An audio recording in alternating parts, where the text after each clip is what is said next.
Muy buenas gente, aquí Gabri Keep en conexión y la verdad es que antes de empezar el vídeo te agradecería un buen like y un comentario porque es que la verdad es que he tenido que apagar el ventilador para poder hacer este vídeo y no me hace ni puta gracia teniendo en cuenta que vivo en Canarias y que estamos en verano. Me estoy derritiendo.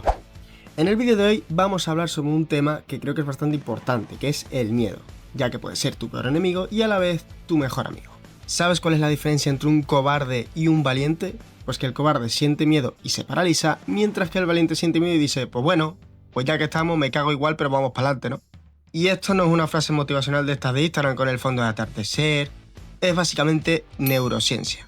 Hoy vamos a hablar del miedo, esa emoción que nos ha mantenido vivos durante milenios, pero que ahora nos impide pedirle el número de teléfono a esa persona que nos gusta. Porque sí, tu cerebro primitivo no distingue entre un tigre de dientes de sable y enviar un currículum, cosa que deberías apuntarte. Empecemos por lo básico.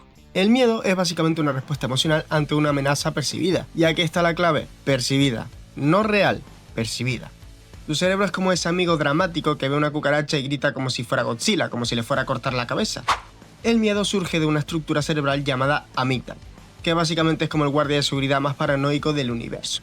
Este tipo lleva 300.000 años vigilando que no te comas vivo y francamente ha hecho un buen trabajo. El problema es que ahora no hay leones, pero él sigue ahí, sudando la camiseta.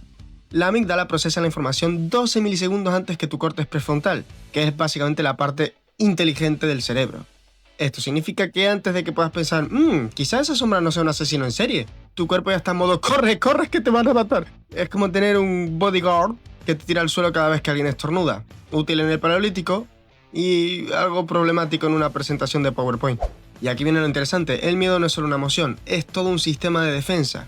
Tu corazón se acelera, tus pupilas se dilatan, tu respiración se agita, tus músculos se tensan y tu digestión se para. Y sí, esto último es básicamente porque cagar no es una prioridad cuando hay un tigre delante. Todo esto pasa en menos de un segundo, tu cuerpo se convierte en una máquina de guerra mientras tu mente consciente aún está procesando lo que está pasando. Es como si tu cerebro fuera un adolescente que grita ¡emergencia! Antes de leer todo el mensaje. Pero no todos los miedos son iguales, es como la taxonomía del terror, pero sin ser tan aburrida como suena. Por un lado tenemos el miedo adaptativo, que básicamente es el bueno, que es el que te mantiene vivo, el miedo a las alturas, a las serpientes, a los espacios oscuros. Luego tenemos el miedo desadaptativo, que este es el cabrón, que es miedo al rechazo, al fracaso, a hablar en público, etc. Estos miedos no te van a matar, pero sí que van a matar tu potencial. Es como tener un sistema de seguridad que te impide salir de casa porque, bueno, fuera hay gérmenes. Por otro lado tenemos el miedo social, que es de los más jodidos, que este apareció cuando empezamos a vivir en grupo, porque resulta que ser rechazado por la tribu en el paleolítico era literalmente una sentencia de muerte. Ahora no, pero tu cerebro sigue pensando que si haces el ridículo en el karaoke te van a exiliar a la selva. También tenemos el miedo al miedo, que es básicamente una ansiedad anticipatoria, que es cuando tienes miedo de tener miedo. Es como el miedo con esteroides, la versión premium del sufrimiento.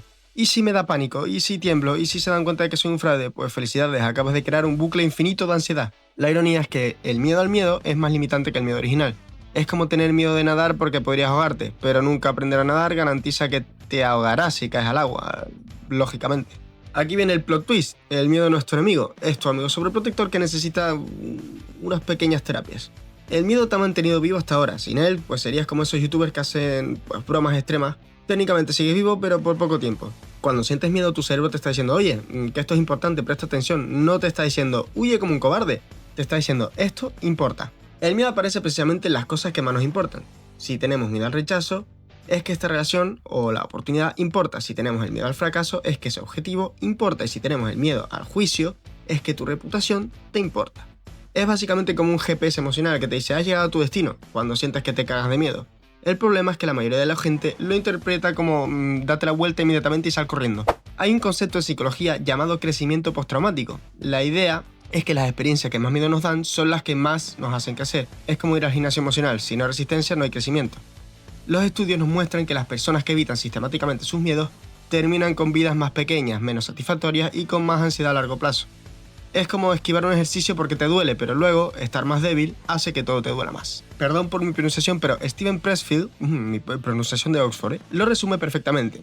Y es que el miedo es básicamente un indicador, nos dice lo que tenemos que hacer y nos dice que mientras más miedo sentimos, más seguros podemos estar de que tenemos que hacerlo. Vamos a ponernos científicos por un momento. Pero sin aburrirnos, cuando tu cerebro detecta una amenaza, se dispara lo que llamamos respuesta de lucha o huida. Es como el código rojo de tu sistema nervioso. Todo tu cuerpo se pone en modo situación de emergencia más rápido de lo que tu ex te bloqueó de sus redes sociales. El proceso funciona así. Primero viene el estímulo, que es por ejemplo que el jefe te llama a su oficina. Luego, tu propia interpretación, que es por ejemplo que seguro que me va a despedir. Luego la activación de la amígdala, que es como peligro, peligro. Luego la liberación de las hormonas, el cortisol y la adrenalina. Luego los síntomas físicos, el sudor, el temblor, ganas de vomitar, etc. Y por último, el comportamiento, que es evitar, procrastinar o hacerte el muerto dependiendo de lo que vayas a hacer. Lo fascinante es que todo esto pasa sin que tu parte racional tenga tiempo de intervenir. Es como si tu cerebro fuera un político, actúa primero y piensa después. El cortisol es básicamente la hormona del estrés, que es básicamente cabrón.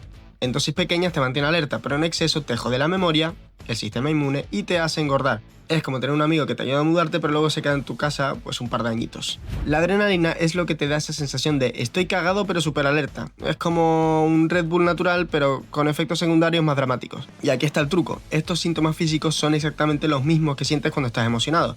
La diferencia entre el miedo y la emoción es solo la interpretación. Es como la diferencia entre una montaña rusa y un accidente de coche. La adrenalina es la misma, solo cambia un poquito el contexto.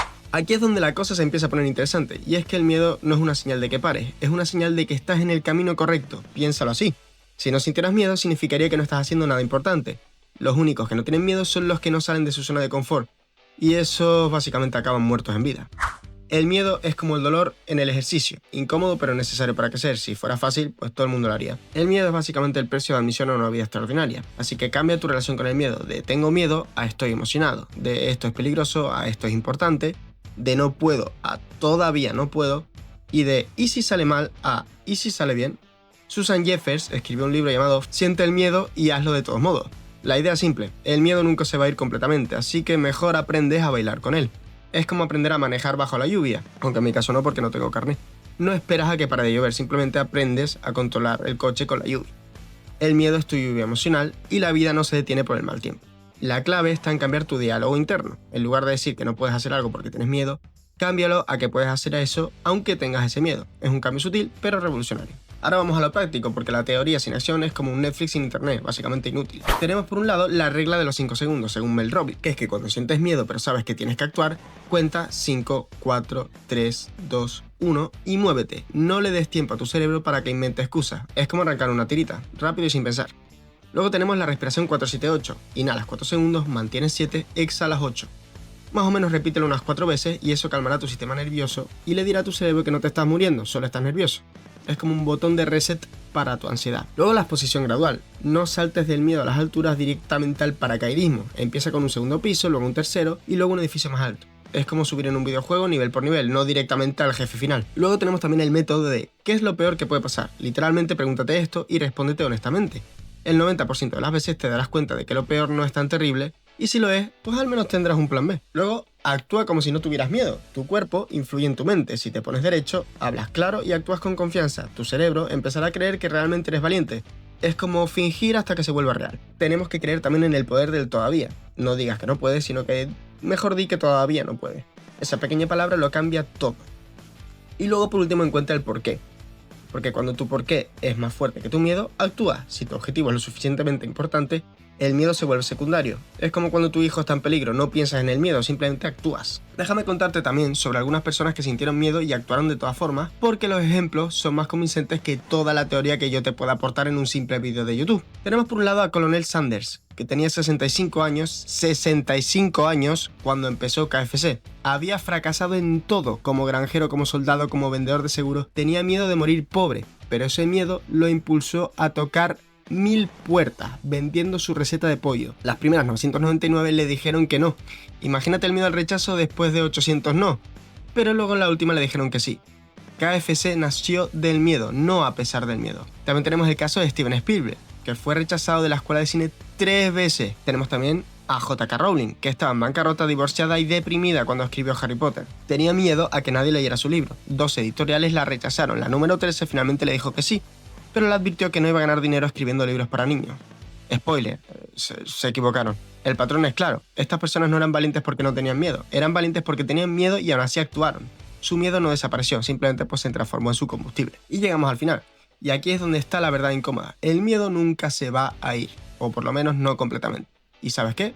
Que eso es lo mejor, que es bueno que no se vaya. El miedo es como el dolor físico incómodo pero necesario, como habré repetido unas 800 veces durante el vídeo, y sin ese dolor no sabrías que te estás lastimando. Y sin miedo no sabrías que es realmente importante para ti. Tu miedo es tu brújula emocional, te apunta hacia lo que más importa. Si no sientes miedo, probablemente no estés viviendo, solo estés existiendo. La diferencia entre la gente que vive vidas extraordinarias y la gente que vive vidas ordinarias no es la ausencia del miedo, es la relación con el miedo. Los extraordinarios usan el miedo como información, los ordinarios lo usan como excusa. No esperes a que el miedo desaparezca para actuar, actúa porque tienes miedo. El miedo es la señal de que estás en el lugar correcto. Tu zona de confort es una prisión bastante hermosa, cómoda y segura, simplemente inútil para tu crecimiento. Así que el miedo es la llave que te saca de ahí. Así que la próxima vez que sientas miedo no te preguntes cómo puedo evitar esto, pregúntate qué me está tratando de decir ese miedo. Luego respira profundo y camina hacia ese miedo. Porque al final del día la vida no se mide por la ausencia de ese miedo, sino por lo que haces a pesar de ese miedo. Y eso, amigos, es lo que separa a los que viven de los que simplemente sobreviven. Si este vídeo te sirvió, dale like, suscríbete y sobre todo, ve y haz esa cosa que te da miedo. Tu futuro te lo va a agradecer. Y recuerda, el miedo es temporal, pero el arrepentimiento es para siempre. Y nos vemos en el siguiente vídeo. Adiós.